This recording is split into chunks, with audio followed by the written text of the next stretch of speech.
This portion of our show brought to you by your friends in Lake Woebegon, Minnesota, the little town that time forgot, that the decades cannot improve, including the Chatterbox Cafe, where Dorothy presides, the place to go that's just like home, which means, among other things, no loud talking during the meals. Please, for heaven's sakes, keep your voices down. Where were you brought up? Well, it has been a quiet week in Lake Woebegon, Minnesota, back in my hometown. Quiet as these things go. Carl Krebsbach's brother-in-law, Lyle, bought himself a new car, though, on Monday. People were talking about that for a few days. He did not buy it in town. Went into St. Cloud to buy it there. In Lake Woebegon, people say, you want to go buy a car in St. Cloud, that's fine. Then you'll be able to drive your children to school in St. Cloud, too. But it was a car of a sort that is not sold in Lake Woebegon. It was a little red foreign car with a sunroof, which people there have never felt much call for. They go driving, like to have a solid roof over your head. But Lyle saw this car in a picture, in a magazine advertised. Such a beautiful photograph, too, on one of those dazzling bright days, and I think it was on the coast of California, a photograph of this car on a road high above the ocean, and the photograph was shot down through the open sunroof, and sitting at the wheel was a beautiful young woman who was dressed in a swimming suit, which was barely large enough to be called a garment. Well, his poor old heart beat a little faster, and he just had to have it. And I tell you, people were not all that pleased about it either. And when on Tuesday morning he went out and could not start it, there were a lot of people just sitting down to breakfast up and down McKinley Street who kind of turned and smiled to each other, including the person who had put a potato up the tailpipe.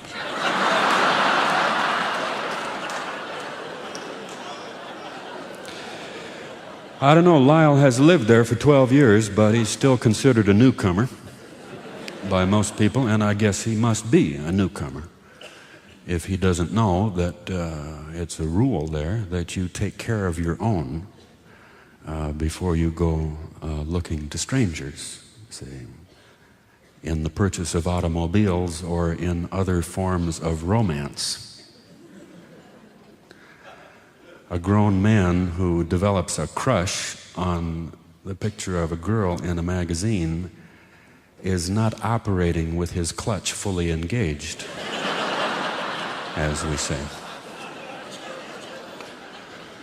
Well, the high point of the week was not Lyle's buying a new car, but was the show that was put on Wednesday night up at Lake Woebegon Lutheran Church by Ernie and Irma Lundeen and their performing gospel birds. It was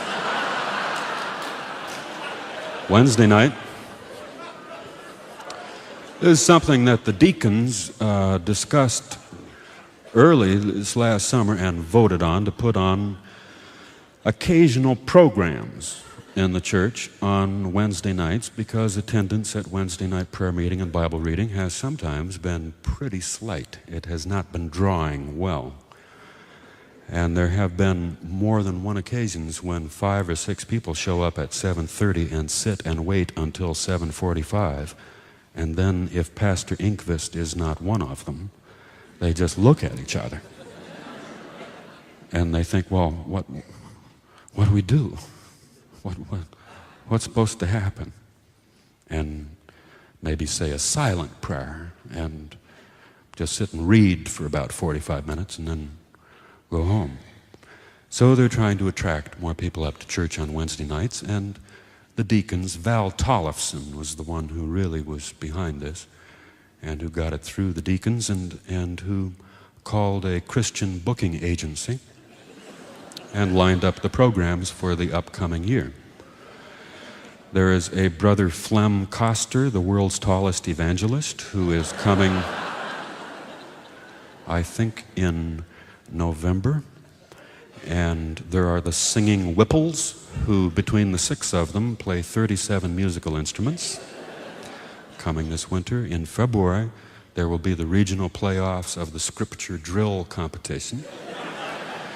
And sometime next spring, the Reverend Duke Peterson, who is a former runner-up Mr. Minnesota and a champion weightlifter, whose use of powerful bodybuilding drugs reduced him to the level of a wild animal and brought him to the very verge of death by building up the muscles in his neck to where he could not breathe.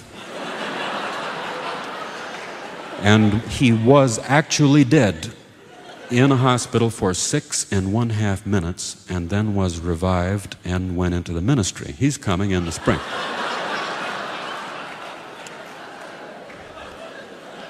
But the program on Wednesday was Ernie and Irma Lundeen and their performing Gospel Birds, which, to hear the Lutherans talk on Sunday morning after service, nobody really was intending to go and see. They're a very dignified bunch, the Lutherans. Some of them asked Pastor Inkvist about it, and he said, "It wasn't my idea." He said, "Ask Val Tollefson about it. This is his idea, not mine." But as Wednesday approached, more and more people were talking as if they might go up to church and see it if they had time. And then Wednesday night came around, and Wednesday night being what it is in Lake Wobegon, everybody had plenty of time. And at 7:30, everybody was in their seats. The place was packed, except for Pastor Inkvist. He was not there. He had gone away on pressing business, I guess. Probably anywhere he could find it, if I know him. And at 7:31, the lights dimmed slightly in the sanctuary, and the door into the choir loft behind the pulpit opened, and Ernie and Irma Lundeen walked out dressed in beautiful white satin robes, both of them covered with birds. Beautiful birds.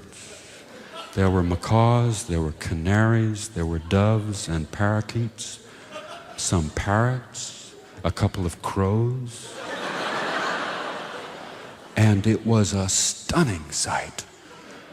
Dressed in white, they looked like fruit trees, beautiful fruit on them. Gorgeous birds with long feathers, and all of the birds were singing at the tops of their voices. It was just stunning to see this. And they came down and stood in front of the pulpit, and then Ernie bowed his head, and the birds were quiet like that.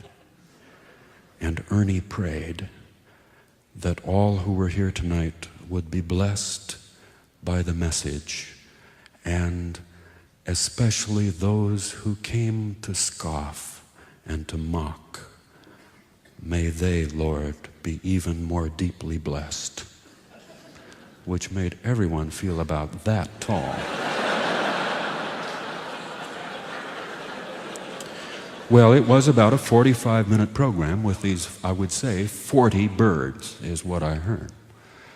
They did acrobatic tricks. They did some on the table there in front of the pulpit, and they did some up in the air, tumbling and falling birds, and flying around the room in V formation. 4, 5, 6 birds at a time. 4 canaries came out and played several hymns on a xylophone, which was very pretty.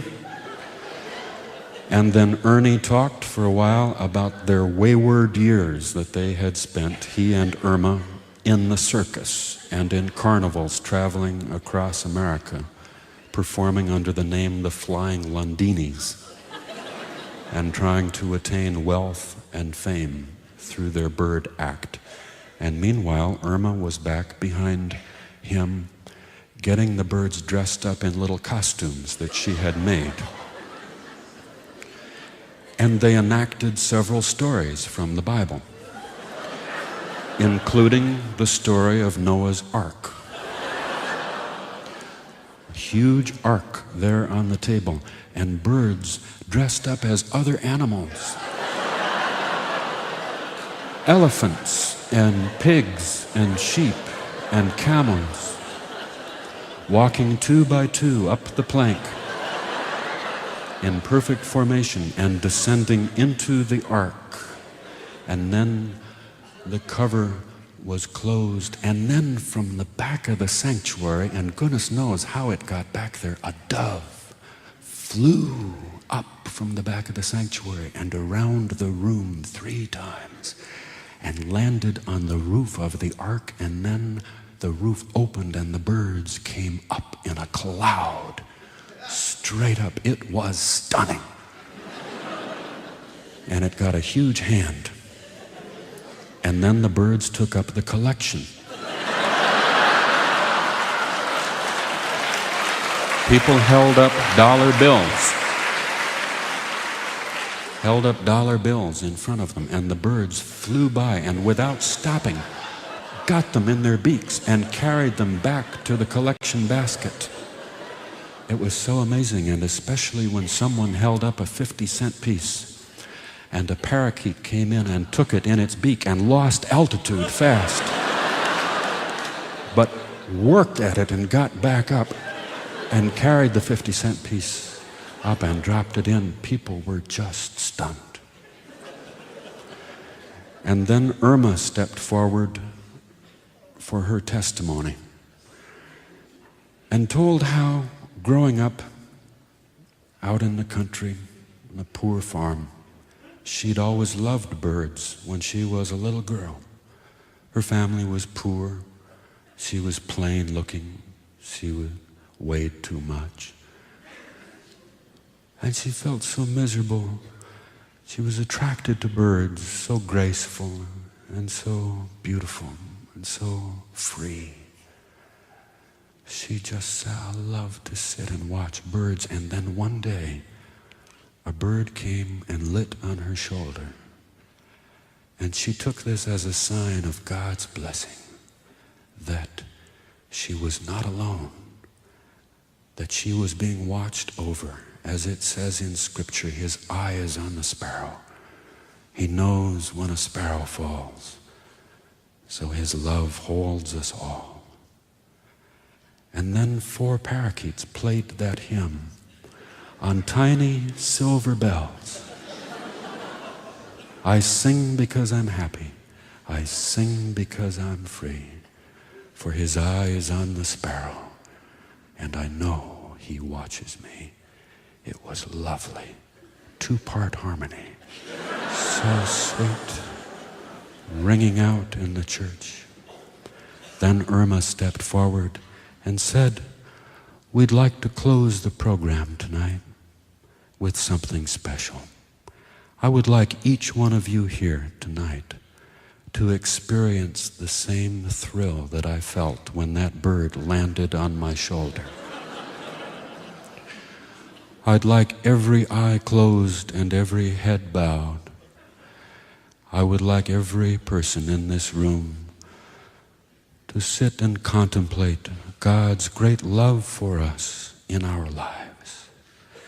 And when one of our birds lands on your shoulder, I want you, if you feel that blessing in your heart, to stand up where you are. You don't need to come forward. Just stand where you are. The blessing of the birds. Well, the Lutherans of Lake Woebegon are kind of a reserved bunch. They have closed their eyes and bowed their heads in church before and have meditated in the past. But it lent a certain excitement to meditation, knowing that in a moment a bird would land on your shoulder and wondering which one it might be. So they were a little nervous, and some people were peeking. But then they got down to the business of meditating, and their eyes were closed and their heads were bowed. And yes, as they sat and thought, thoughts did come to mind. of divine providence in their lives, of a great love that seemed to abide in the world and that upheld them and supported them as if by invisible hands. Times when great powerful evils had been resisted, when they had not done things that they very much wanted to do, and times when they had performed acts of kindness and love and mercy despite the embarrassment of it. And more than that, a presence of grace in the world that lifts all of us up. And as they sat and meditated, one by one, each of them felt a slight weight on the shoulder as if someone had tapped them. And then they did feel blessed, and one by one stood up where they were until everyone was standing. It was a stunning moment, and they all felt very touched by this, and not only touched, but filled by this miraculous event. The sound of wings in the room like angels moving amongst them and stirring the air. They agreed afterward it was one of the most magnificent evenings they had ever spent in church. Even the people whom Val had signed up for the cleanup committee agreed that it was a wonderful, wonderful thing. Lyle wasn't there. I don't know if it would have done him any good. Maybe it might have, or maybe being a science teacher, he knows too much about behavior and conditioned response to be affected by this.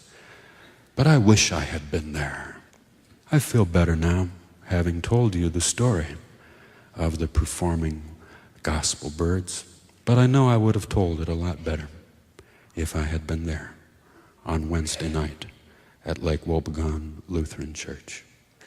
That's the news from Lake Woebegon, where all the women are strong, all the men are good looking, and all the children are above average.